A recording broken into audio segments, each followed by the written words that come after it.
But our job is to constantly be giving back to this industry to have it grow and thrive. So that every generation that comes has something to go, oh, I grew up with that film. I grew up with that reference. I saw myself on screen. I heard myself on screen. Hi, I'm Jenny Cooney, film journalist and host of the Aussies in Hollywood podcast. Welcome to another episode of NFSA Presents Inspired. I'm very excited today and honoured to have my guest, Nicole Kidman. Hi, Nicole.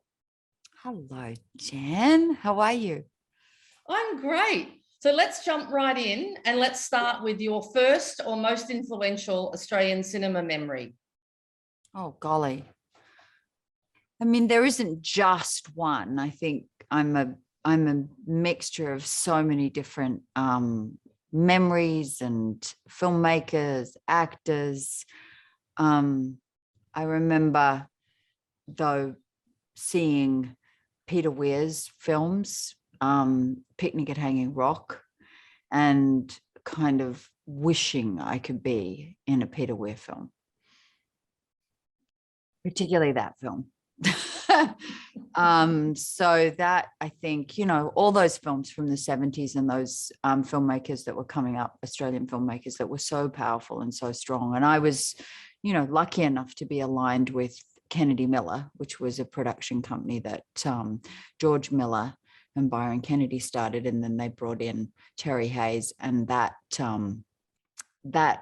production company was so influential in shaping my whole life. And for me, that was what I would go to the cinema and watch Australian women on screen, really important. And those women being, Wendy Hughes and Robin Nevin and Angela Punch McGregor and Judy Davis, of course, Judy Moore. I mean, the list is so long. And I even remember going to the AFIs, getting a ticket. I don't know how I got the ticket, and we only had one ticket, and I put on a dress that I'd found in a little flea market. And I was, wasn't invited or anything. I just bought one of those public tickets that were available. And it was in Sydney, and I think it was at the Entertainment Centre. And I sort of went to the back and I watched, and Wendy Hughes won that year for Best Actress at the AFI. Wow. For Careful He Might Hear You. And I remember just being like, wow. And Robin and she were just glorious in that film. Wow, that's going back a while. Mm-hmm. So what films? My history. So what films, music, stories do you come back to over and over again? They could be Australian or American. There's so many. I don't think there's one. I saw George Miller's interview and he said The Godfather. So of course that trilogy of The Godfather, because it can play and play and play. But there's so many films. I mean, I grew up with Australian, European, American. So I'm this combination of films. But as I said, Peter Weir, George Miller, Philip Noyce, all of these, Gillian Armstrong, My Brilliant Career. And I know every Australian actress says My Brilliant Career, but you got to remember, I had red curly hair, and so did Judy Davis in that film, and I had freckles, and so did she. So I so related to Sabella in My Brilliant Career. So, and I wanted to be with Sam Neill. Yeah, didn't we all? Of course, and she hits him across the face. I mean, those were extraordinary scenes for me. But her, the flies, the sound of the flies, and that wild red hair flying in that wind and that dusty landscape, and that female is iconic for me in my history. Yeah. Well, I mean, so many of those people went on to great careers overseas as well. What do you think is the secret sauce to Australian cinematic success? I think we're all, it's a growing industry still. I think we all are very, very conscious of still being a part of this industry and never leaving it. So that is, no matter where you go, what you do, and I see myself as a global actress, is I can go around the world and work in all different countries, but my intrinsic makeup was from Australia, and I learned how to make films here, where you would be so lucky to have any sort of amount of money to make a film. It was just like, oh, we're going to get to make a film. You didn't dream of having a career in the film industry because there really wasn't the film industry to sustain a career. So it was like, and then what else am I going to do? Yeah, I want to be an actress, but what else am I going to do? And then suddenly it was like, I did a small film, and then I got another film, and then Dead Calm came along. And Dead Calm for me went, I'm going to get to do this for a little bit longer. And then it just snowballed. And I think every actor hopes for that. But it's, it's very hard still to make a living primarily as a film actor here. So you have to be diverse, and you have to be willing to go different places. You have to be willing to also try different careers. But our job is to constantly be giving back to this industry to have it grow and thrive. So that every generation that comes has something to go, oh, I grew up with that film. I grew up with that reference. I saw myself on screen. I heard myself on screen.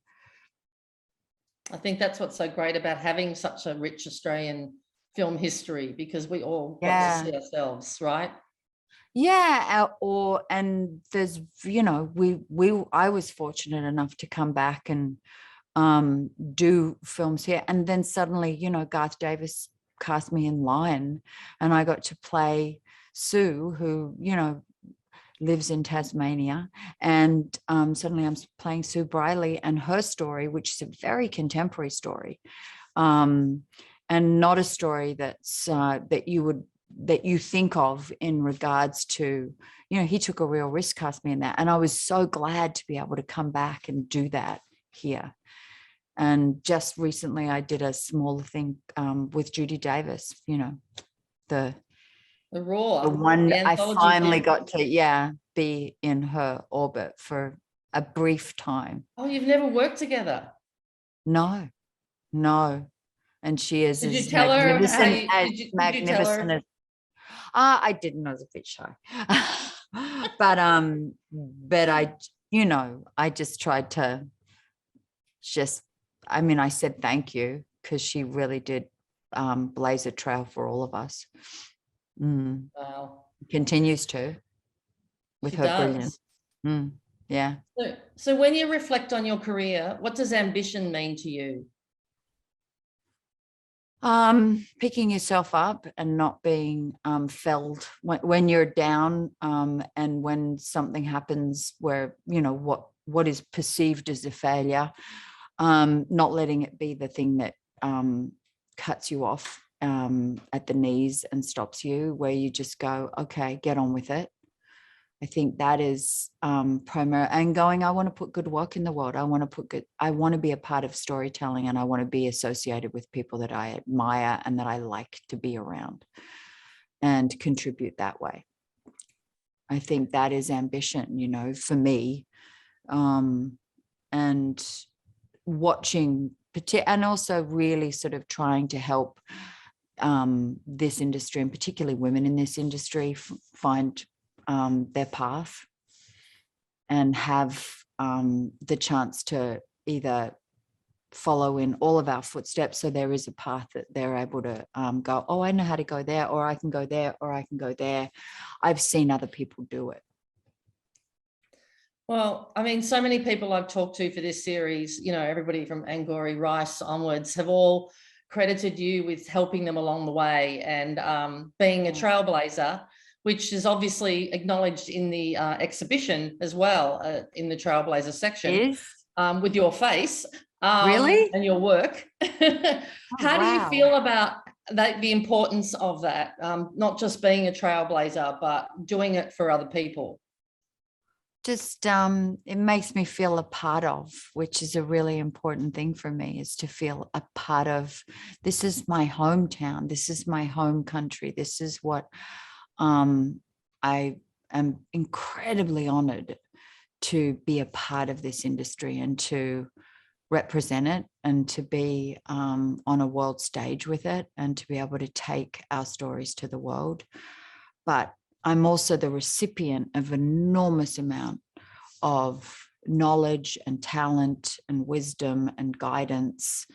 And I can't even name all the names, but there's been so many people in the Australian film industry that have gone out on a limb for me, that have given back to me, that have fought for me. And this is and all I can do is, literally bow down and say, I am so grateful, and I'll pass it on. What do I need to do? So I'm happy to be watching this new generation of actors and writers and directors come up, and I'm happy to be a part of their lives still, and hopefully still a part of their artistic lives, where our paths will cross, and I can be of help to others.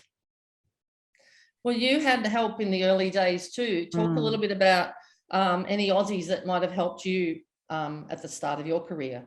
There's a lot, probably. As I say, it falls under that whole banner of the Australian film industry, because there was George and John Dygan and Chris Noonan and Philip Noyce, and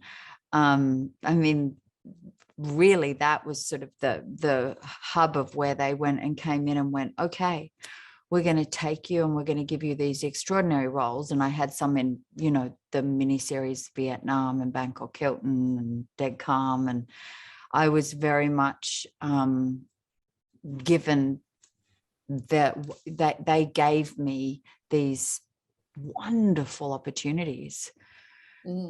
Which was pretty extraordinary. I'd go in an audition and I got the roles, and they made some great films and great series, and miniseries was a big thing then too. When you got to Hollywood though, and the global part of your career began, were there Aussies that helped you along the way? Well, there's all of us, like Naomi Watts and Hugh Jackman and Deborah Lee Finesse, who was one of my best friends, and Tommy Burlinson. Tom Burlinson was like so wonderful to me, and I used to go out with him, so he was so much still a part of my life.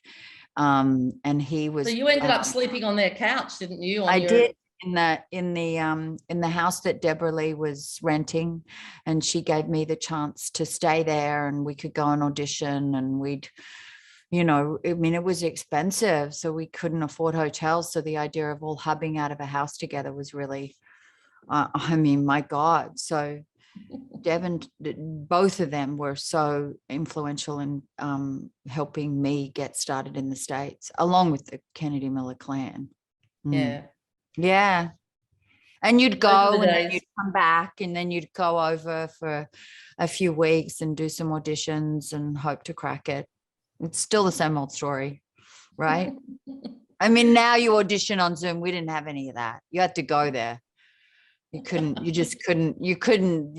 the Zoom auditions, which I think are actually kind of great, because a lot of people can audition and not have to fly all over the world. Because also, you're talking about the UK as well, wanting to work there as well. So what element of the filmmaking craft do you think that you would be, you would want to do beyond the strings to your own bow if you were starting over again, something else you love about somebody else's job?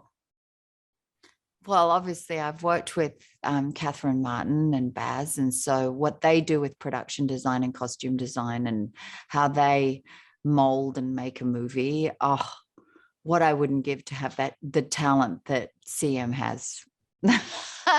Because she puts on there, and the two of them together, when Baz and CM focus on you and form your characters for you, it's like, what am I really, is this really happening to me? And so I would love to be able to be a costume designer or a production designer. art director. Well, if this acting thing doesn't work out, Nicole, maybe I have will no give you a talent. job. No, I have no talent in that area. I cannot. So that's why probably I'm in awe of it, because I know how much it creates a character and helps a character. And so I suppose that's I'd love to be. I mean, there's so many different things. I'd love to be able to be a great cinematographer and balance light. I'd love to be a stills photographer on set. I'd love to be, the list is long. I'd love to be able to write screenplays. I'd love everything. I want to do it all. Well, the National Film and Sound Archive exhibition is celebrating like the talent, the ambition, the craft of Aussies here, back home and globally. Why do you think that's important to celebrate, and what do you think about the contribution of the NFSA? Because you need your history. For one, you have to have your history.